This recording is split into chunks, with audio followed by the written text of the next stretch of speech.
अगर पूछा जाए पौधे में पानी ऊपर कैसे जाता है, खाना जड़ से पत्ती तक कैसे पहुंचता है और इंसान के शरीर में ऑक्सीजन कौन ले जाता है, तो आज के इस वीडियो में हम सबसे 40 महत्वपूर्ण क्वेश्चन हल करने वाले हैं, जानने वाले हैं, जो बिहार बोर्ड परीक्षा में सीधे पूछे जाते हैं। अगर इस साल नहीं पूछेंगे, अगले साल पूछेंगे, पिछले साल पूछे होंगे, या इससे 2-4 साल पहले पूछे होंगे, या 2-4 साल आगे पूछेंगे। तो कहने का मतलब ये नहीं है कि अगर आप पढ़ रहे हैं तो 2-4 साल बाद अगर पूछेगा तो हमको क्या जल्दी, नहीं।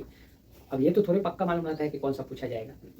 तो मैं तो आपको यही सजेस्ट करूंगा कि पूरा वीडियो जरूर देखिए, क्योंकि अंत में मिलेगी पूरी उत्तरमाला और शुरुआत में आपको ये बुक रीडिंग करने के जैसा आपको वस्तुनिष्ठ प्रश्न हम आप तक लाए हैं। मैं तो यही आपको सजेस्ट करूंगा कि आप अच्छे से अगर रीडिंग डाल ले रहे हैं बुक को, तो आपके सामने ये हमारा वस्तुनिष्ठ प्रश्न जो बनाया हुआ है खुद का, ये आप आसानी से सोल्व कर सकते हैं और इसके अंदर से ही बोर्ड परीक्षा में पूछा जा सकता है। बस पूछने का तरीका चेंज हो सकता है, मगर क्वेश्चन इसी प्रकार आपको आएगा। तो ध्यान रहे, अगर आप शॉर्ट वीडियो से देख रहे हैं तो फुल वीडियो चैनल के ऊपर जाएं और फुल वीडियो देखें।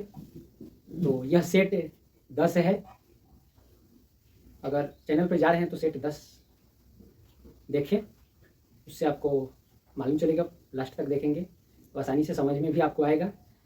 अगर आप शॉर्ट वीडियो से देख रहे हैं तो शॉर्ट वीडियो में खास कुछ ज़्यादा है नहीं, बस थोड़ा बहुत समझने के लिए हमने मतलब लोगों को जानकारी मिले इस हिसाब से शॉर्ट वीडियो हमने तैयार किया है। फुल वीडियो के लिए आपको चैनल पे जाना ही होगा। तो चलिए शुरू करते हैं। जय हिंद साथियों, जितना भी बोलेंगे वो कम है, तो चलिए शुरू करते हैं। प्रश्न संख्या 361 से 400 तक जाएंगे। 361 पौधों में जल का वाष्प के रूप में निष्कासन किसे कहते हैं? 362 वाष्प उत्सर्जन मुख्यतः पौधों के किस भाग से होता है? 363 पत्तियों में उपस्थित सूक्ष्म छिद्र क्या कहलाते हैं? सही उत्तर चुनें। 364 वाष्प उत्सर्जन किस प्रकार की प्रक्रिया है? 365 पौधों में जल व खनिज लवणों का परिवहन किस ऊतक द्वारा होता है? 366 वाष्पोत्सर्जन के कारण जाइलम में बनने वाला स्तंभ कहलाता है, मतलब क्या कहलाता है? सही विकल्प चुनकर उत्तर दें।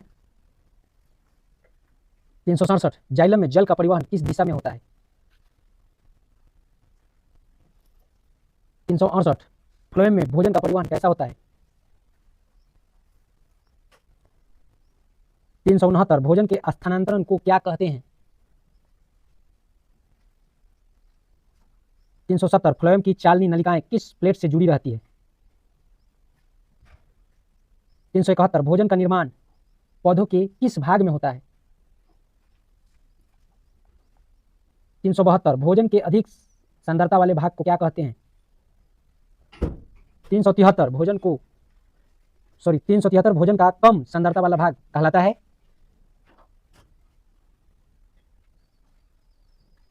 374 पौधों में जाइलम और फ्लोएम किस प्रकार के ऊतक हैं? ये प्रश्न थोड़ा सा चेंज करके पीछे भी पूछा गया है, तो कहने का मतलब है कि प्रश्न बदल के हो सकते हैं, उत्तर एक ही हो सकता है, इस बात का ध्यान रखें। 375 जंतुओं में परिवहन तंत्र को क्या कहते हैं? वस्तुनिष्ठ प्रश्नों में से 30 के ऊपर सही जा रहा है हर सेट में, तो आप इतना जरूर समझिएगा कि आप सही जा रहे हैं, मतलब आपका प्रिपरेशन अच्छा है, तैयारी अच्छा हुई है। 376 रक्त किस प्रकार का ऊतक है? 377 मानव रक्त का पीएच लगभग कितना होता है? 378 रक्त का तरल भाग क्या कहलाता है? 379 लाल रक्त कोशिकाएं किसे कहते हैं? 380 ऑक्सीजन का वाहक कौन सा पदार्थ है? 381 हीमोग्लोबिन किसमें पाया जाता है? 382 रक्त के थक्के जमाने में सहायक प्रोटीन है। 383 फाइब्रिनोजन रहित प्लाज्म, फिर से सुनिए, 383 फाइब्रिनोजन रहित प्लाज्म क्या कहलाता है?